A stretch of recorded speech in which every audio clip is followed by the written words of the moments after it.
1974. A farmhouse in Boone County, Missouri. My grandfather, 71 years old, walks out to the side of the barn with a tin pail and tips rainwater from a 50-gallon oak barrel into his garden. He'd done it every spring since the Hoover administration. That same year, the federal government quietly told Americans to stop. They said the water wasn't safe. He drank it for 60 more years. Number 7 was classified a public health hazard. Number 14 got banned outright in 3 states. Number 5 could have gotten you arrested. If you want the rest, hit subscribe. Let's count down. Number 25, the rain barrel. 55-gallon oak, copper screen on top, $2 at the feed store in 1932. My grandmother drew from the spigot for tomatoes and Saturday hair washing. The rule was never the top, always the spigot, and dump it before first frost. Barrel water in August smelled faintly of cedar and warm iron. Colorado made it a crime until 2016. A kit at the hardware store now runs $120, and the average household pays $72 a month for what fell free off the roof. Number 24, the root cellar. 8 feet down, north slope stone walls. Farmer's Bulletin 1879-1941 gave you the numbers. 32 degrees in winter, 52 in July. Apples on slats, potatoes in burlap, cabbages hung by the root. Never apples and potatoes in the same room. It smelled of earth and a little vinegar from the kraut crock. A 1950 Frigidaire chest freezer cost $300, and the appliance industry buried the cellar inside a generation. Modern households throw out 30% of what's in the freezer. Number 23. Saving seed. Red yarn on the best bean plants in August. Tomato seeds fermented on a paper plate by the wood stove, kept in a mason jar. Brandywine, 1962. The rule was let the fruit go almost ugly first. Diamond V. Chakrabarty, 1980, made living things patentable. By 2015, 4 companies controlled 60% of the global seed market. A packet of heirlooms now cost $4.99. Number 22. Backyard slaughter. First hard frost, single shot 22, scalding tub over open fire. 1956, you paid the neighbor a quarter of the meat. Killed at first light when the animal was calm. Smelled of scalded hair and wood smoke. The Federal Meat Inspection Act amendments of 67 killed it. Custom slaughterhouses dropped from 6,300 to roughly 600. He fed 9 people on 1 hog and 1 steer. Number 21. Lard, 20 pounds of leaf fat, slow rendered in cast iron, strained through cheesecloth. 1928, every kitchen had a crock on the counter, kept 12 months at room temperature. Here's where it gets wild. Procter & Gamble launched Crisco in 1911 and ran ads for 40 years calling lard unclean. The FDA banned trans fats in 2018 after they were linked to 50,000 cardiac deaths a year. They sold us poison and called the real thing dangerous. Number 20. Gray water. Sink water out a pipe into the kitchen garden. 1938, that was just plumbing. No grease, no lye on tomatoes.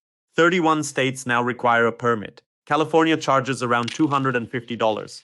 40% of household water goes to landscape. Clean drinking water. Sprayed on grass. Number 19. The smokehouse. 10 by 10 dirt floor, hickory smoldering in a pit. Hams hung 2 to 6 weeks. Farmer's Bulletin 1986 laid out the temperatures. Cold smoke at 90, hot at 160. Never let the fire flame. The smell got into your coat till spring. Number 18, foraging. Paper sack, paring knife, morels and ramps in April 1949. Never more than a third, never the first patch. Here's the part most people forget. Picking ramps in Great Smoky Mountains National Park became a federal misdemeanor in 2012, $5,000 fine. Dried morels at Whole Foods, $199 a pound. Number 17, the composting privy. Wooden building, deep pit, ash bucket. Farmer's Bulletin 1463-1926 explained the chemistry. Modern composting toilets cost $1,400, often need a variance. The average American flushes 7,000 gallons of drinking water a year. Number 16. Bees. 2 Langstroth hives behind the orchard. Sears Roebuck shipped a starter colony for $6.75 in 1937. Through the mail. Honeybee colonies dropped from 5.9 million to 2.7 million. EPA finally restricted 4 neonicotinoids in 2024. A jar of local raw honey, $14. Number 15. Raw milk. Galvanized pail at 530, cheesecloth, glass jars. Cream rose in 2 hours. Here's the one that would get you arrested today. FDA Rule 21 CFR 1340.25, 1987 banned interstate sales. The agency conducted armed raids on Pennsylvania Amish dairies in 2011. Number 14. Slow sand filter. Concrete tank, 4 feet of fine sand over gravel. 1904. This was how London drank. The biological layer on top, the Schmutzdecke, removed 99% of bacteria without a chemical. A note on that filter layer. Schmutzdeck is German for dirt skin, a living film of algae and protozoa that forms on the top inch of sand within 2 weeks and eats incoming pathogens. The Hamburg cholera outbreak of 1892 killed 8,600 people in the unfiltered city, while neighboring Altona, drawing from the same river through slow sand, barely lost anyone. Number 13. The Ice House. January on a Wisconsin pond, 1922, 4 men with a horse-drawn ice saw cutting blocks 2 feet square out of 12-inch ice, hauled by sled to a clapboard building packed with sawdust from the local mill, free for the taking. A good ice house held 3 tons and kept blocks frozen through the 4th of July. The rule was, pack the sawdust tight and never open the door in the heat of the day. The smell inside was clean, cold cedar and damp wood shavings. Frigidaire sold its first home refrigerator in 1918 for $775, the price of a Model T. By 1950, the ice trade was finished. The average American refrigerator now runs 400 kilowatt hours a year, and you pay the utility company every month of your life. A pond and a pile of sawdust did the same job for free. Number 12. Wood gas. 1942. German occupation cut Sweden off from gasoline, and 1 million European vehicles ran on Gengas, wood gas, by the end of the war. A steel barrel mounted on the running board, charged with hardwood chunks, smoldered at low oxygen, and produced carbon monoxide and hydrogen. The engine burned like fuel. 25 pounds of dry oak got you 40 miles. The rule was never breathe near the clean-out door, and never run the rig in a closed garage. Smelled like a campfire that had gone wrong somewhere. The FEMA technical report from 1989, document number 4211, still gives you that plans. Gasoline today runs $3.40 a gallon. A cord of firewood, $200. He drove the truck on tree branches. Number 11, herbal medicine. A quart jar of dried yarrow on the pantry shelf, willow bark in a paper sack,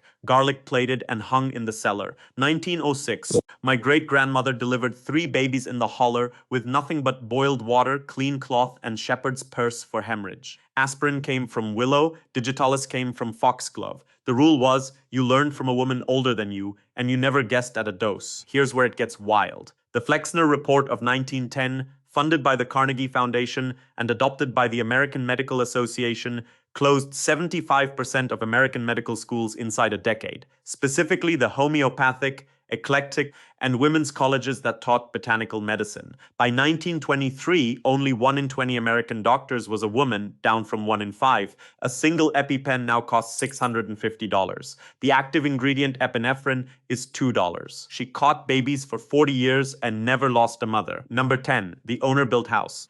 1938, my grandfather and 2 cousins raised a timber frame house in 11 days.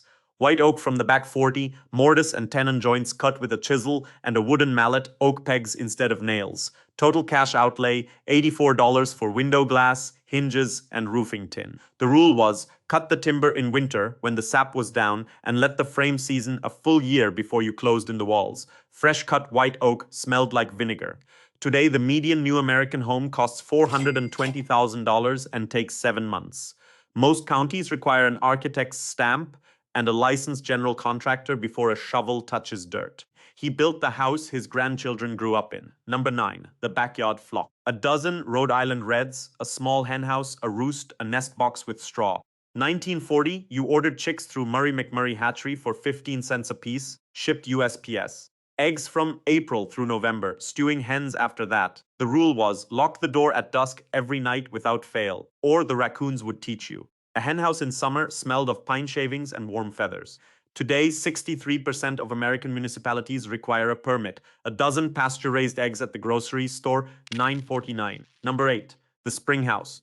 Built over the cold spring on the north side of the property, fieldstone walls, a slate slab floor with a shallow trough where the water ran through.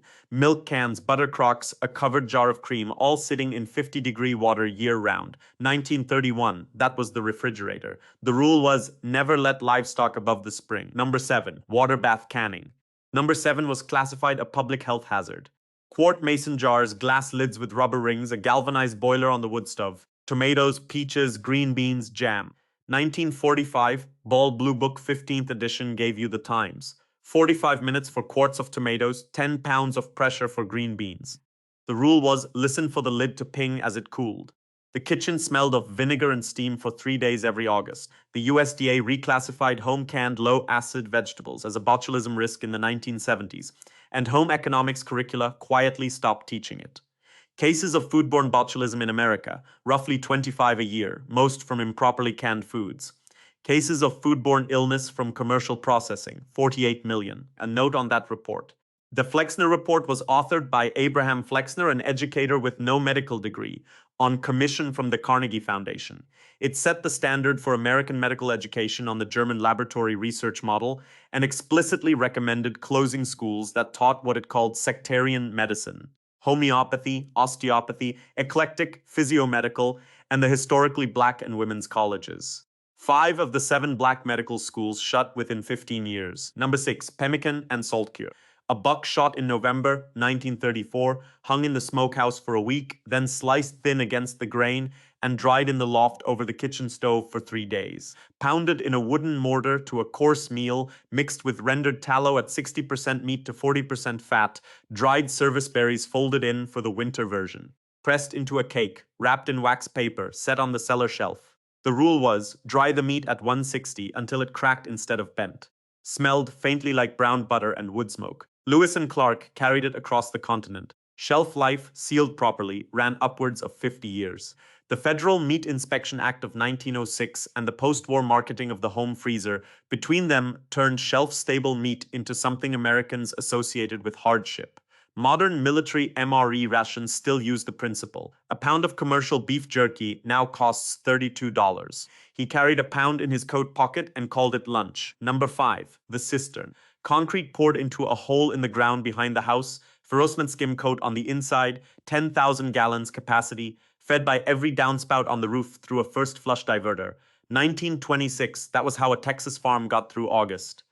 A slow sand pre-filter sat at the inlet. The rule was, scrub the cistern every fall with a stiff brush and a bucket of vinegar, and never let a dead bird sit in the gutter. Here's where it gets wild. Until 2016, capturing rain off your own roof was a criminal offense in Colorado. Utah held out until 2010. Both laws existed because the well drilling industry and municipal water utilities lobbied for connection mandates that made cistern systems technically illegal. A 4-inch well drilled today runs $8,000 to $15,000 before the pump. The average American household pays the water utility $864 a year for water that fell on the same roof. Number 25 was the appetizer. This was the meal. Number 4, the hand tool shop. A workbench against the south wall, a foot treadle lathe in the corner, a Diston D8 handsaw on a peg, a Stanley number 5 jack plane, a brace and a set of auger bits, a draw knife, a froe, a spoke shave. 1928, my grandfather built every stick of furniture in the house and most of the tools on the farm with what was on those pegs. The rule was, sharpen first, cut second, and always away from yourself. The shop in winter smelled of oak shavings and machine oil and wood stove smoke. Here's the part most people forget. Stanley Works manufactured hand planes in America from 1869 until they moved production to Mexico in 2004. A vintage Stanley number 5 at a flea market today costs $40 and works as well as it did the day it was made. A new cordless drill from the same company runs $179 and the lithium battery dies in 5 years. Nobody made it illegal. They just made you forget. Number 3, the masonry stove. A Finnish contraflow stove, 4,000 pounds of firebrick and stone, one hot fire of seasoned birch every 24 hours, radiating heat through the masonry mass for a full day after the fire went out. Surface temperature around 140 degrees, warm to the hand, never burning. 1973, an immigrant mason in northern Minnesota built one for a farmer for $1,800. Combustion efficiency upwards of 90%. A modern wood stove runs 60 to 70. The rule was, burn it hot and short, never long and smoldering. The EPA wood stove regulations of 1988 and 2015 and building codes requiring UL-listed appliances made owner-built masonry heat technically illegal in most of the country. Maine permitted them in 2019. The average American household now spends $2,200 a year heating with natural gas or fuel oil. One fire a day, a whole house warm. Number two, the Delco light. 1928, before the Rural Electrification Act, a quarter of American farms ran on 32-volt direct current. A Delco light plant in the cellar, a small gasoline generator charging 16 lead-acid glass jar batteries on a wooden rack, powered the lights, the radio, the cream separator, the well pump. Cost $300 installed, paid out over 5 years through the Sears catalog. The rule was water the batteries every Saturday with distilled rainwater and never let them sit discharged. Here's where it gets wild. The Rural Electrification Act of 1936 explicitly subsidized centralized AC grid extension at 2 cents on the dollar, while existing DC home systems got nothing. Inside 15 years, the Delco light was scrapped, the batteries sold for lead, and the farm was tied to the utility forever. Texas in February 2021 and Puerto Rico after Maria found out what that dependency cost. 702 dead in Texas, roughly 3,000 in Puerto Rico. A 2-kilowatt solar array with a lithium bank now runs about $12,000, the price of a used car. It would have cost a Delco Light farmer in 1928 roughly the same, in real dollars, as it costs you today. A note on that grid failure. The Texas blackout of February 2021 happened when the ERCOT grid, the only major American grid not connected to the rest of the country, lost 48,000 megawatts of generation in 3 days as natural gas wellheads, wind turbines, and one nuclear plant all froze. 4.5 million homes lost power, some for over a week, in temperatures that hit -2 Fahrenheit in Dallas. The state legislature had been warned about winterization in 2011 and declined to require it. Here's the truth nobody talks about. Every single thing on this list, the rain barrel, the root cellar, the seed jar, the smokehouse, the foot treadle lathe, the masonry stove, the Delco light, every one of them was learned the same way. Child stood next to a parent or a grandparent in a barn or a kitchen or a workshop and watched. Then the child held the tool, then the child did it wrong, then the child did it right. That was the whole school. 1928, my grandfather was 8 years old, holding a kerosene lantern for his father in the cellar, while the old man set potatoes on slatted shelves and explained, without explaining, why the apples went on the other side. Nobody wrote it down. Nobody had to. Here's the part most people forget. The thing that died inside one generation wasn't 24 techniques. It was the apprenticeship. The Smith-Hughes Act of 1917 funded vocational training in schools. The GI Bill of 1944 sent 12 million returning soldiers to college instead of back to the farm. And the suburbs of the 1950s moved grandparents into separate houses 3 states away. The chain that carried this knowledge, child watching adult, every day for 20 years, broke between 1945 and 1975. Inside 30 years. He wasn't sovereign because he knew things. He was sovereign because he was raised inside a community that knew things together and passed them on without thinking about it. Walk back through the list and you'll see it. Water ran through 25 and 20 and 14 and 8 and 5, barrel to grey water to slow sand to spring house to cistern. Food ran through 23 and 22 and 19 and 18 and 16 and 15 and 9 and 7 and 6. Seed to slaughter, to smoke to forage, to bee to milk, to egg to jar, jar to pemmican. Waste in the cycle ran through 24 and 21 and 17, root, cellar and lard and privy. Shelter ran through 13 and 10 and 3. Energy ran through 12 and 4 and 2. Medicine 11, and every one of those threads was held in one hand, the hand of an old man or an old woman who had time to show you. Here's what changed underneath us. Between 1945 and 2025, the median American moved an average of 11.7 times in a lifetime. The grandparent who could have shown you got buried in another state.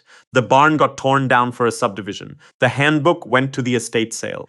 The infrastructure that replaced all this was sold as progress, and on paper it was fewer people died in childbirth, fewer froze in winter, fewer ate spoiled meat.